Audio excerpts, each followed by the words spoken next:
వచ్చిన బాబు బాగున్నాడు కదా, చాలా బాగున్నాడు. నేను అదే చూస్తున్నా. వాడు అద్దాల్లో నుంచి చూసి ఆడుకుంటున్నాడు చూడు. అలాంటి చిన్న పిల్లల్ని చూస్తే నాకు మళ్ళీ ఇట్లా చిన్న మనోడు దొరికితే బాగుండు అనిపిస్తుంది. ఎందుకంటే అందుకని అసలు కంటే వడ్డీ ముద్దని ఎందుకంటారు? అప్పటి వరకు మనం మన పనుల్లో మన బాధ్యతల్లో బాగా స్ట్రెస్కు గురవుతాం, అలసటకి.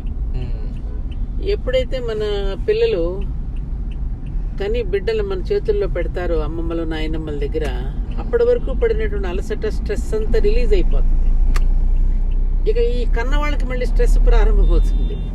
మళ్ళీ వాళ్ళకి రిలీజ్ కావాలంటే వాళ్ళకి కూడా అలా మనవడు మనవరాలు బుట్టి చేతిలో పెడితే వాళ్ళకి స్ట్రెస్ రిలీజ్ అవుతుంది.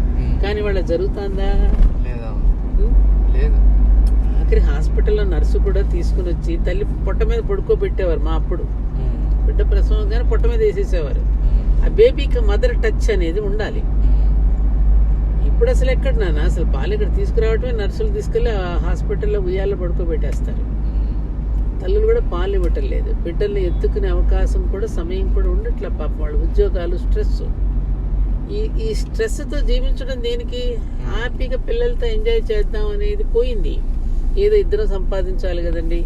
బేబీ సిటర్ని పడేస్తారా? ఆ బేబీ సిటర్ని పడేయటమా, లేకపోతే ఒక ఆయాలు, బాగా డబ్బున్న వాళ్ళైతే ఆయాల దగ్గరే కదా, ఆయాల దగ్గరే పెంచుతున్నారు ఇప్పుడు.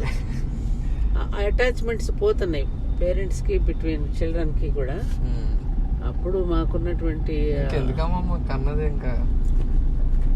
అదే నేను ఎప్పుడు చెప్తాను కదా, కామానికి బై ప్రొడక్ట్స్గా పుట్టుకొస్తున్నారు పిల్లలు ఇప్పుడు. విన్నావా? ఒకప్పుడు మొదటి సంతానం ధర్మ సంతానం అనేవారు. సరైనటువంటి వయసులో పిల్లలు రావటం, మళ్ళీ తండ్రి ఎదిగొచ్చేసి రిటైర్ అయ్యేసరికి పిల్లవాడు ఎదిగొచ్చేవాడు. ఇప్పుడు వాడికి 20 సంవత్సరాల వయసులో వివాహం చేసేవారు అనుకున్నాను, 20-21. తండ్రి 20 సంవత్సరాలు రిటైర్ అయ్యేనాటికి ఈ పిల్లవాడు ఎదిగొచ్చేసి బాధ్యతల్ని ఇతను స్వీకరించేవాడు. అది మన భారతీయ జీవన విధానంలో ఉన్నటువంటి గొప్పతనం. తండ్రికి చేదోడు అయ్యేవాడు, ఊతం అయ్యేవాడు. ఇవాళ ఉందా అది? ఎవరి దారి అదే, ఎవడు దోవాడిది, ఎవరికి వారే ఏమైనా తీరే. అలా చిందరవందరైపోయింది జాతి మొత్తం కూడా, చిందరవందరైపోయింది.